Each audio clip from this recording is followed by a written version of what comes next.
কিছুক্ষণ আগে আমি একটা ভিডিওতে বলেছিলাম ত্রিপুরা পুলিশ মেরিট লিস্টের নিয়ে একটা ভিডিও বানিয়েছিলাম।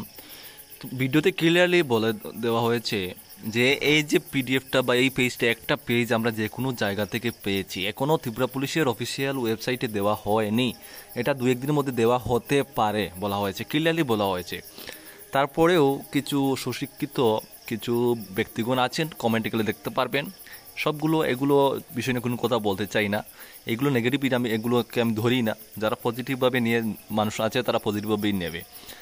এবং ভিডিওতে আমরা হোয়াটসঅ্যাপ নাম্বার দিয়েছি হোয়াটসঅ্যাপ মেসেজ করার জন্য। বাইরে আপনারা 1000 2000 ভিউজ হচ্ছে, তো আপনারা এখান থেকে যদি 1000 মানুষ আমাদেরকে ফোন করে, তো এটা আমার পক্ষে না, কারো পক্ষেই পসিবল না ফোন করে রিসিভ করে কথা বলা। কারণ সবাই যদি একসাথে একটার পর একটা ফোন করতে থাকেন, আমরাও তো রক্তে মাংসে গড়া মানুষ, ইউটিউবার হতে পারি কিন্তু আমরাও তো মানুষ। তো অনুগ্রহ করে আপনার ফোন করবেন না, কোনো যদি কথা বলার থাকে হোয়াটসঅ্যাপ মেসেজ দিবেন, যখন সময় হবে দেখবো, অবশ্যই রিপ্লাই করব। এখন কথা বলছি আর একটা জিনিস, এটা ফেক কিনা রিয়েল। এখন এখানে আমি আপনাদেরকে কয়েকটি উদাহরণ দেখাবো, এক্সাম্পল দেখাবো যে এটা কীভাবে ফেক হতে পারে বা কীভাবে পজিটিভ, কীভাবে রিয়েল হতে পারে। দেখুন, এই যে একটা পেজ, একটা পেজে কতজনের নাম রয়েছে দেখো, 42 ক্যান্ডিডেটের কিন্তু একটা পেজ আমরা নাম পেয়েছি। এখন এটা যে ফেক বের হবে, একজন মানুষ, ধরেন আপনারা যে ভিডিও দেখছেন, এটা হয়তো আপনি একটা ফেক পিডিএফ বানালেন, ঠিক আছে? তো আপনার পক্ষে কি সম্ভব এই 41 মানুষের টোকেন নাম্বার জানার কথা, বা তার নামটা জানার কথা, বা তার ফোন নাম্বার জানার কথা? এটা কি আপনার পক্ষে সম্ভব? ভিডিওটা সম্পূর্ণ দেখবেন, তারপরে আপনারা এই যে কিছু সুশিক্ষিত বললাম না, কিছু যুবকরা আছে যে গিয়ে এখানে তাদের পরিচয়টা দেয়, উল্টোপাল্টো কমেন্ট করে, গালাগালি করে, তাদের পক্ষে কথাগুলো বলছি।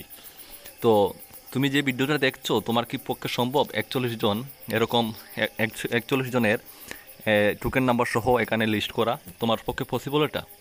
যদি তোমার কাছে সম্পূর্ণ ডাটা ক্যান্ডিডেটের না থাকে, তুমি কি পারবে এরকম 41 জনের নাম দিতে? এটা কি সম্ভব? আমরা প্রায় সময় দেখেছি, যে কোনো রিক্রুটমেন্টের নোটিফিকেশন আসুক বা যে কোনো আপডেট আসুক, অফিসিয়াল ওয়েবসাইটের আগে কোনো না কোনোভাবে কোনো পেজ লিক হয়ে আমাদের কাছে পৌঁছায়। এটা আমরা নতুন না, এটা প্রায় সময় আমরা দেখেছি। তো এটা বোঝা উচিত তোমাদেরকে বলা হয়েছে 2 দিন তোমরা ওয়েট করো, 2 দিন ওয়েট করলেই সম্পূর্ণ জিনিসটা বোঝা যাবে। যেহেতু আমার এখানে কমেন্টও করেছেন কয়েকজন যে তাদের নামটা এখানে, যে নামগুলো আছে তাদের নামগুলো এখানে রয়েছে লিস্টে তারা। তো যেহেতু এটা যদি, আর কয়েকজন বলছেন যে এটা ফিজিক্যালের নাম, যদি ফিজিক্যালের নাম হতো তাহলে এখানে টোকেন নাম্বার কই থেকে আসলো? ফিজিক্যালের সময় কি তোমার কাছে টোকেন নাম্বার ছিল? ফিজিক্যালে সিলেকশন হওয়ার পরে না তুমি টোকেন পেয়েছো, কথা বুঝতে পেরেছো? তো ফিজিক্যালে না টিকলে তুমি টোকেন নাম্বার পেলে কোথায় থেকে? তো এখানে শুধু এসটিদের নাম রয়েছে, অনেকে বলছেন ইউআর কই, এসসি কই। তো এখানে আমরা বলেছি একটা পেজ আমাদের হাতে এসেছে, এটা তো বলিনি যে সম্পূর্ণ লিস্টটা আমাদের হাতে এসেছে। ভিডিওতে ক্লিয়ারলি বলার পরেও ভাই তোমরা কেন না বোঝার মতো তোমরা কাজ করো, আমরা বুঝতে পারি না।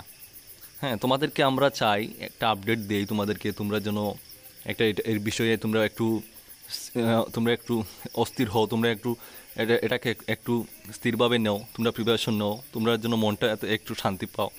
তারপরেও তোমাদেরকে আপডেট দিয়েও কোনো লাভ নেই। কয়েকজন আছে যারা বিভিন্ন কিছু কমেন্ট করে, তাতে আমার কিছু যায় আসে না।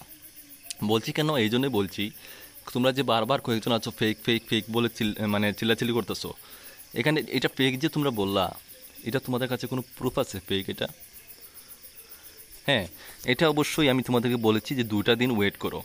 আমরাও এটাকে ফেক ভাবতাম, আমরাও ফেক বলতে পারি, কিন্তু কেন বলছি না?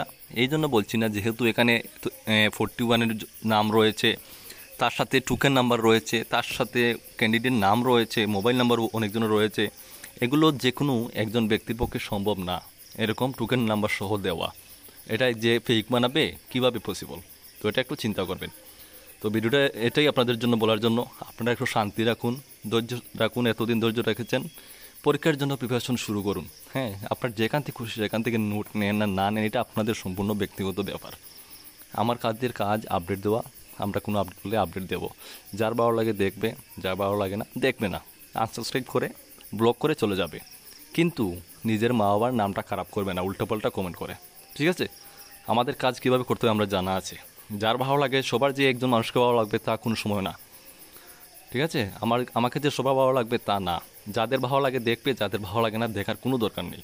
এটাই আমাদের কাজ, আপডেট দেওয়া। যতদিন বেঁচে আছি আপডেট দিয়ে যাব, এটাই চেষ্টা করব।